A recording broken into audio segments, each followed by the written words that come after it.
Hey everybody, before you continue watching the video, make sure you give the channel a like and subscribe. Go and follow us on Instagram. Go and check out all the different social media scenarios. Make sure if you're enjoying the content, go there, like, subscribe, follow, so we can keep putting stuff out. If you've got any questions, leave a comment.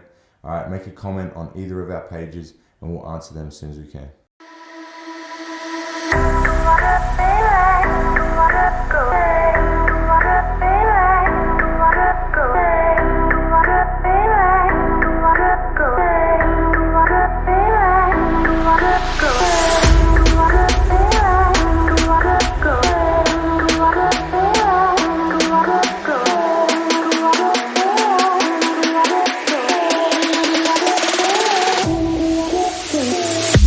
Yeah, so something that I want to kind of ask as well is like, what was your progress and like your experience like as you started becoming a coach and a more serious coach as well? Like, did you start off teaching like the kids classes or children's classes? How did that kind of journey kind of happen? When I was a Brown, I asked Ricardo to start teaching a girls' class, only for girls. So because I used to go with him in all his seminars, whatever where Ricardo go, I was going after him. I had a lot of experience on seeing how he teaches or the way that he explained the situations, the way that he put the concept into the positions. So when I start teaching as a Brown, only for girls, I was feeling really confident about it. And Ricardo moved out of Fight Zone in the end of 2000 and I think 17, and he needs someone to start teaching, and I was there. So eventually I start teaching only the girls and kids, and then the adults only at the night time, and then everyone, like even the athletes in the competition class. Yeah. It was amazing for me to have this opportunity as a girl, coaching and being a leader of a team. It was awesome. Of course, in the beginning, I had a lot of problems because people think that because we are girls, we are not able to do it, or because I can't beat everyone from the gym because I'm small, I'm not able to be a coach. But I had time enough to prove myself, going with everyone for the tournaments, working as hard as I could, and showing that I have knowledge enough to understand jiu-jitsu, and doesn't matter who is there, I always helped. So it was really nice progress.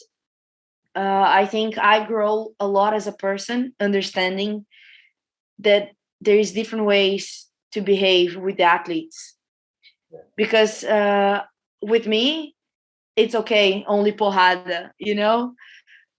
If Ricardo comes to me and start yelling at me, saying whatever, I can handle it.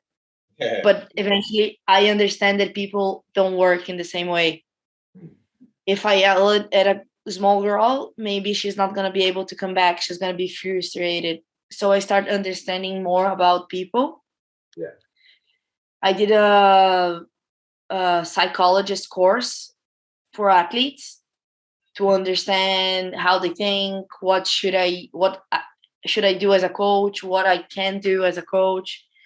And it was a really nice experience. Like right now I feel really comfortable about having my own gym and coaching my own students. Yeah.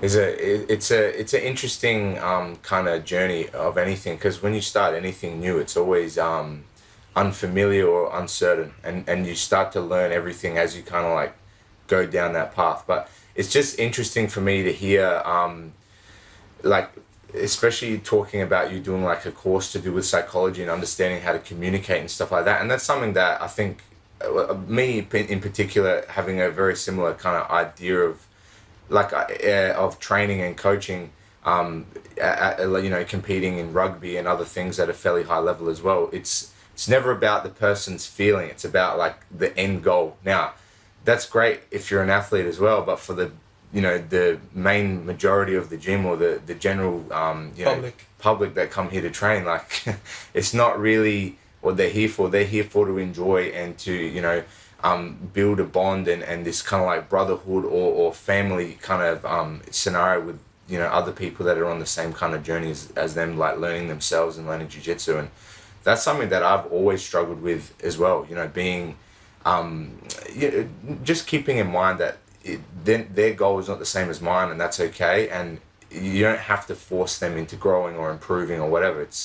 They're going to take their own time to learn and get the things that they want out of jiu-jitsu and this scenario. But that's something that's interesting for me to listen to, particularly because that shows like a very deep sense of accountability to recognize that maybe I'm not doing well in this area, and you go and look for something yourself to go and do this course and like find a better way to do something so that everyone is better, everyone gets a better situation out of it. So that's really interesting to listen to, because I don't think many people like even high level coaches and stuff would be able to kind of like admit that or say that type of thing.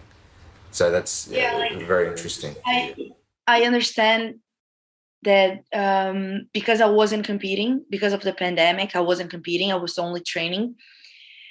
What started happening with me, I was competing against my students. Yeah. Okay. So if someone just is training more like flow, and I was going hard, I start like, what are you doing? Why you're losing your time? Why you're not training? So eventually I was like, hey, this is my problem. You know, I had to go deep inside of me and understand that I can't compete with my students. They, as you say, they need to have a good time. They will have their own time to learn. So because I was already in the pandemic, I couldn't do anything. I started looking for this, and I searched for an online uh, communication course. It's like psychologist sports. Yeah. And I did, and it was amazing because improved so much the way that I talk with my students, the way that I understand their own time. You know, it was really nice. Thanks for watching the video, guys. Hope you enjoyed. If you did, make sure you give it a like, subscribe, and a follow. Check out all our different social media platforms. There's heaps of content coming out. There's different snippets and content on different platforms. So make sure you're on everything. And again, if it helped you out, recommend to somebody else, and hopefully it'll help them out too.